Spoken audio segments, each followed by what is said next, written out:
welcome to the Sunday SHITSHOW, episode 2. I'm Gelchy, and big shout out to everybody that took the time to watch us last week and joining us and breaking your virginity. Anyway, got a bit of a rant to start off with. Social media, is it a blessing or is it a curse? So anyway, I don't know whether there's a right or wrong in it, different opinions, but the situation is, as you know, we're currently running a competition to win a drawing of your car if it's a Holden HQ to HZ. And to try and promote it and kick it along, I've been posting a link to the votes on various Facebook pages where these cars are on.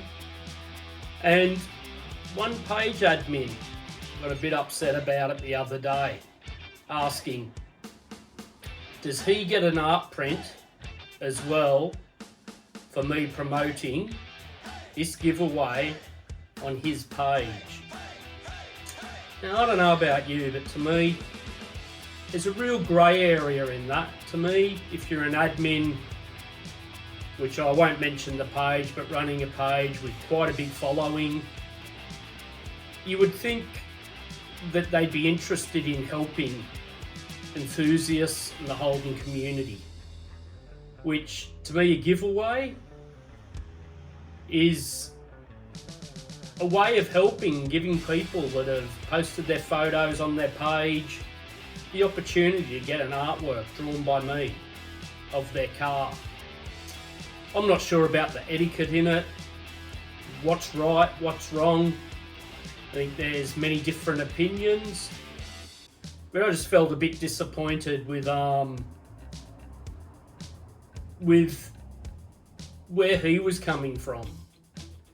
You know, for me, the purpose of doing it is to give someone the chance to win something, give them something for free.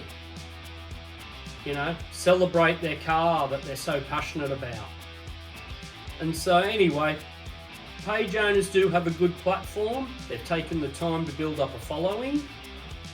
I don't know what work's involved, as I don't run a page like that. With uploading photos, I don't know who owns the photos. I don't believe people are paid to post photos of their car. They're benefiting the page admin. So, yeah. Anyway, at the end of the day, where I come from is, if you're the admin, you don't like what I'm doing, delete my comment on the photo of the car. That's it. Just keep it simple. You know, I think we live in a world where we don't need bullshit. We live in a world where we need to have each other's back. Instead of fighting against each other and doing that, why can't we jump on board and help each other? And that's the attitude I had, where I was coming from with it. I don't know the reasoning, the attitude behind the page owner, if it violated their terms. I wasn't trying to sell anything. It was, I'll make it very clear, a giveaway. It's okay. No bad blood. But let's just think and go, what can we do to use the resources we all have? We all have a passion for cars. We all have a passion for Holdens. Let's embrace each other and do what we can to help out. You know, there's just enough shit in the world at the moment. So anyway, we'll put that behind us. Moving on to some good stuff. You know, you can polish a turd. Is the competition itself on Instagram, at Gelchy. The top pin post is where there's the information to enter, where you basically DM me a photo of your car. The photo of your car then gets put onto the website, gelchy.com.au, as well as Instagram. then you have the opportunity to share it, get people to like it. It's been running since May 1, but at the end of May, the winner will be the person with the most likes on the post. So yeah, there's an opportunity there for anyone owning a HQ to HZ Holden. Who knows, you could own a drawing of your car. So yeah, jump in, have a look. We'd love to have you on board. We've got almost 20 entries now. There's still time. And get out there, vote and share. And yeah, drop us a comment. Love to see that. And entries are still open. I haven't thought about a closing date. I think the entries this time round will just stay open until May 31, so you can enter on the last day if you're a last minute person. And then also the winner will get to choose what make and model of car we do as a giveaway next month. Yeah, so anyway, it's been a busy week here in the cave. There's always plenty going on, from artwork to producing giftware and t-shirts and other things I do. Just so you know, so anyone that does order online, the majority of the things you buy are actually made by me, the artist. From coffee mugs to number plates to tin signs for your man cave, bar runners, t-shirts. If you order one and it gets sent to you via gelchy.com.au, I've either done most of the work, especially the artwork, and the production of it, and you're buying direct from an artist and supporting an independent artist in Australia, which is a great thing in what's become a very global world. So yeah, so anyway, so fresh off the press not too long ago, we've got a few number plates here. We've just had this one for Ian at Wagtail Coffee Shop just down the road here at Yarumba, my local coffee place. And Ian and the crew, besides being friendly and awesome and making bloody good coffee, they really support me. I have a wall with my artwork, number plates similar to these here for purchase. And yeah, you know, like how we should be. Mates supporting mates. We scratch each other's back and, you know, build community. So yeah, head down to Wagtails if you're on the sunny coast, grab a coffee, and yeah, you can check out some of my art in the flesh. Had a couple of recent orders for some Monaro badge number plate signs that I've drawn this badge, illustrated that and printed it and pressed it, and yeah, that's ready to go out the door. And that one's with a red and black background, which you'll find that on the website under giftware and number plates. There's also this blue Monaro LS number plate as well.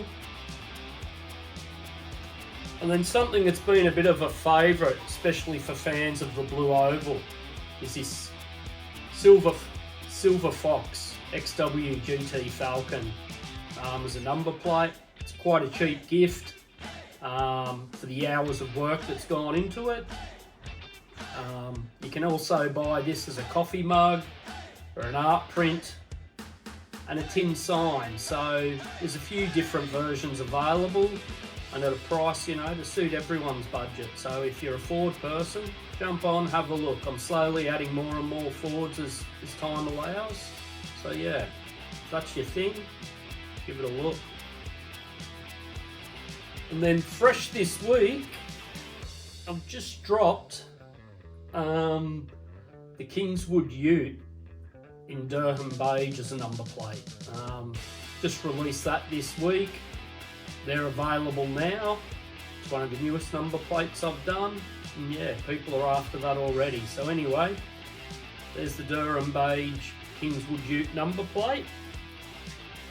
And also the biggest selling number plate I have, which is just the white Kingswood Ute. You know, it's basic, it's pretty simple, slam with a nice set of GTS rims.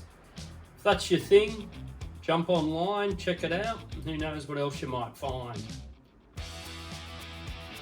So yeah, and then t-shirts. Had a bit of a mixed bag over the last day or so, and start off with I'll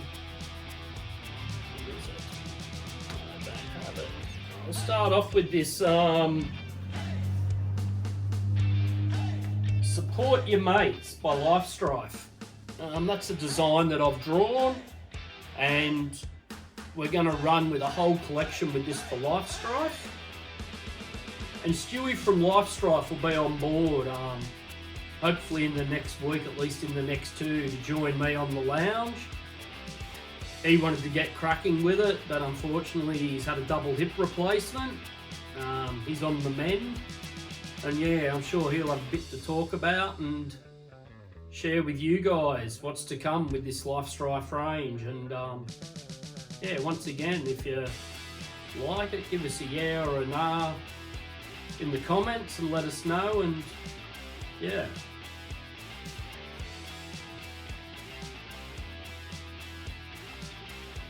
A new one for Sacrifice Industries clothing is this one.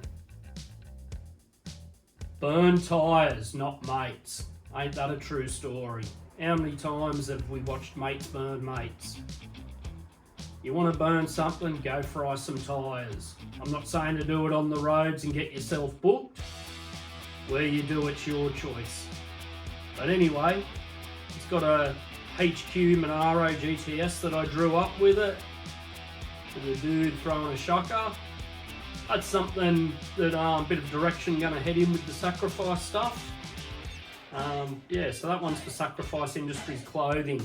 And then on the front, it's got the Sacrifice Heart logo in like a V8 variation, which you can see I'm also wearing one at the moment as well. Now the biggest fan favourite for this year is a tribute to Simmons wheels.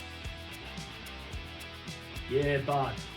Featuring a silver Simmons wheel. These just walk out the door. So many people jump on it.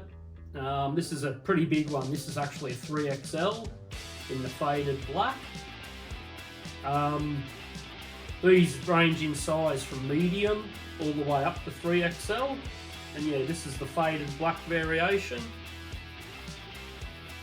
with the flaming logo, smirk logo on the front. So yeah, if you want to represent Simmons, grab yourself a Yeah Bud shirt from Smirk Supply Co. Once again, available on the website under men's and apparel. So yeah, you'll find that there. Another Yeah Bud one. Said these are popular.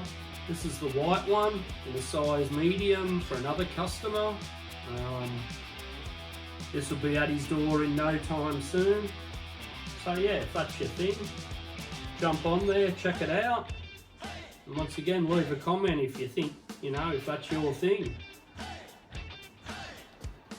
Okay, big part of what we do is support clubs, organisations and different things. It's something I'm very passionate about. It's something I want to see grow. And just done another batch of these. I think this is the third batch now. For Harbour City Auto Club in Gladstone. With a great range of their local sponsors. You'll also notice I'm a sponsor of the club as well. With that, I don't live in Gladstone. However, I have a passion and a heart for organisations and that share similar values.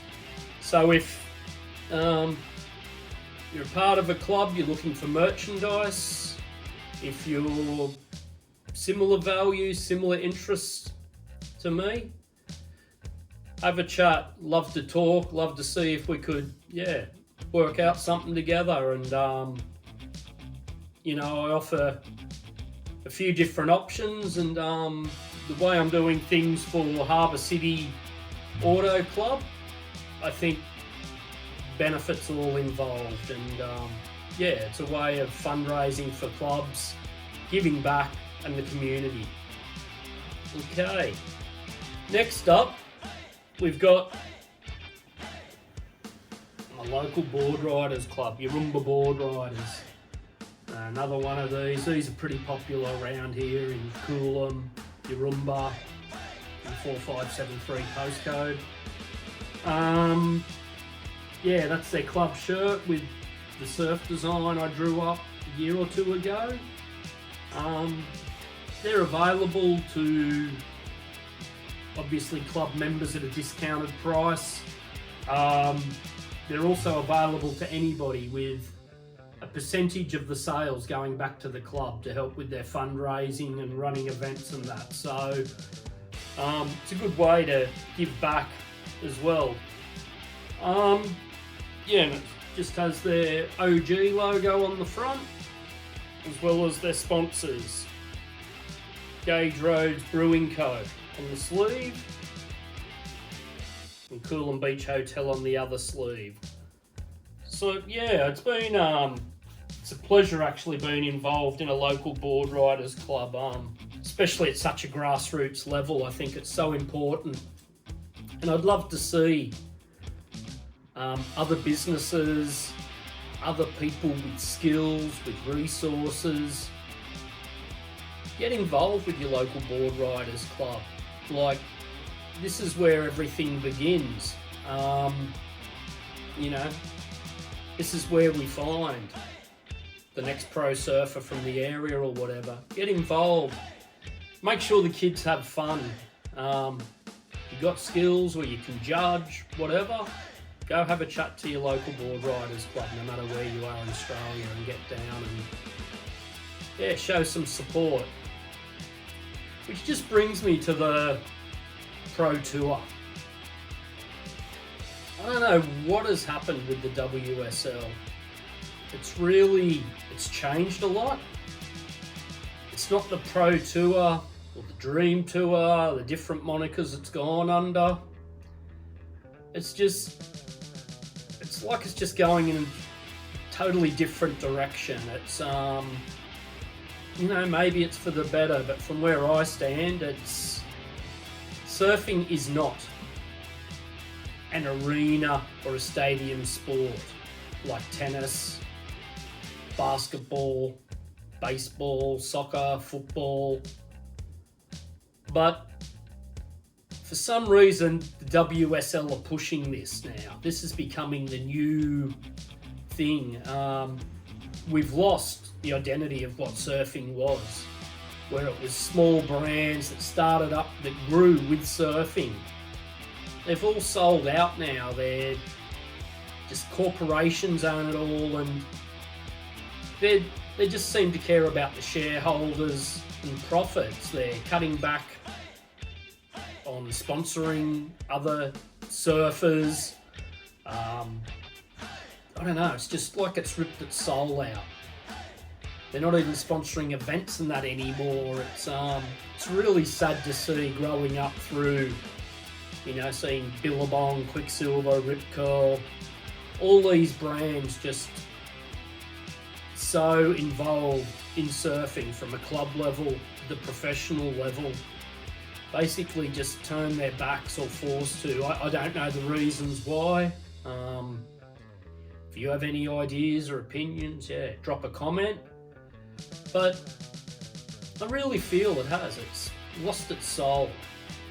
We've got the WSL Circus has hit Sydney this week, and the one thing that's interesting is the current top 16 of the CT. We have a look. For the first time in a long time, there's only one Brazilian in the top 16, and that's Italo Ferreira at actual number 16. But we've got some Aussies going really strong, which, even though, you know, the circumstances are different, I really can't comprehend or understand the format and how they do things, the Challenger Series and everything. But, you know, we've got Jack Robinson from Western Australia sitting in number 2, which is great. You know, and then Ethan Ewing at number 4. So well done to them guys. Let's hope with the current situation of the WSL they can do well and excel. And then we've got Liam O'Brien, number 10. So it's just going to be interesting what the makeup is next year with the Challenger Series and how it all works. I don't know, I'm struggling to keep up, but yeah. Interesting mix, but well done to them guys. And once again, wouldn't it be good to see surfing go back to a grassroots level? Like I'm sure every grommet when they first started, they just wanted to go down the beach, you know, often before sunup, get in the water because it was just what they loved to do. They competed against themselves and just done it for fun. Then they'd join a local board riders club with a few mates. And then, you know, the seldom few would then go on to bigger things, which well done to them, but let's put the fun back in surfing. What can we do to make surfing fun again? So, yeah. I think we've seen it with everything. It's just become very corporate, very ownership orientated, and it's just really lost its stature. And then, you know, we've seen the Australian music scene go through a very similar thing with festivals especially. I don't know what's going on, but every week a festival's being cancelled after tickets are sold. So I don't know, is it they're trying to cram too much into a festival, that people aren't interested in going to see too many genres, paying large amounts of money just to see, you know, 2 or 3 bands that they wanted to see? Or is it just the cost of living crisis or the ticket prices? I don't know. Or have festivals had their day? I know for me, I went to many big day outs when they first started, and it was sad to see the end of them. And then, you know, we've had Splendour in the Grass, Good Things, so many other festivals that we've just seen come and go, and it's a shame. Maybe it's just because we're too far away from the rest of the world, and the cost to travel and tour Australia for big bands, there's just not the money in it. And what's the good to come of that? You know, we're going to see a surge of local bands, you know, like we did in the 80s, 90s, where there was a really good local pub scene. Maybe there's a revival of that. But one thing I know for sure is there's still bands touring, international and Australian bands doing their own tours. If Taylor Swift can sell out like she has, there's still people interested in music, but what's wrong with the formula at the moment? And saying that, what's best gig you've been to so far in 2024? Leave us a comment of the band, where you've seen them, and yeah, what made it the best for you. For me, I've waited a long time to see Infectious Grooves, and it was a privilege to go see them at Fortitude Valley Music Hall in Brisbane. And what a lineup! Like Rob Trujillo, founding member of Infectious Grooves, formerly of Suicidal Tendencies, bass player for Metallica. Mike Muir, Suicidal Tendencies and founder of Infectious Grooves. You know, to see them two back on stage together, it's just so good. Jay Weinberg, Slipknot on drums. Dave Kushner from Velvet Revolver, and many other things. And Dean Pleasance from Suicidal Tendencies. Like I said, what a band lineup. And like the heavy funk was just amazing. I had big expectations, I will be honest, and they went one better. Then to top it off, they done a set, like an encore set of Suicidal songs with both Rob Trujillo and his son Ty, who's the current bass player in Suicidal Tendencies, both being on stage together. To witness that, to see the bond there, was just awesome. You know, if anybody gets a chance anywhere in the world to catch them, you will not be disappointed. So yeah, tell us, send us a message, leave a comment. What's a band that you've seen this year? And it can be just small pub gig, right through to a stadium thing. Let us know where you're at. I'd love to hear from you. So leave a comment, DM us if it's a bit too big for a comment, I don't know. Tag the bands in it, do whatever. But anyway, till next time, we'll talk soon and see what we can do to polish a turd. See you later.